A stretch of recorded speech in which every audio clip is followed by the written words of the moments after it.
চলো দই বানাচ্ছে, আর দই বানানোর রেসিপি এই যে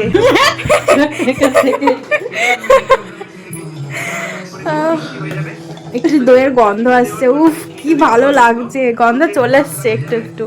দইটা কেমন হয় সেটা তো কালকেই দেখতে পাবো। বসবে কি বসবে না হ্যাঁ সেটা কালকেই দেখতে পাবো। কালকে আর কি আছে বলে দাও মা। নববর্ষে কি আছে, নববর্ষে সবাইকে কালকে শুভ নববর্ষ, তার সাথে কি তার সাথে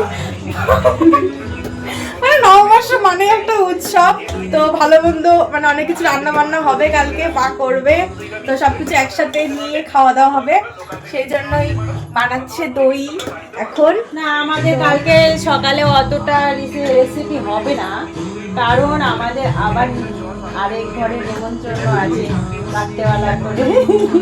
হ্যাঁ আমাদের ঘরে নেমন্তন্ন আছে রাত্রেবেলা করে, তো মানে সকালের খাবারটা আমাদের এখানে হবে আর রাতে ওইখানে হবে। তার মাঝে হচ্ছে কালকে প্ল্যান আছে মুভি দেখতে যাওয়ার। কালকে একটা স্পেশাল ডে আছে আমাদের। আমি তো সেটাই বলতে চাইছিলাম যে ডেটা বলো কি ডে।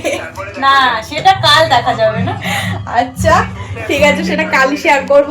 কালকে দইটা কেমন হয় কি না হয় তোমাদের সাথে শেয়ার করব।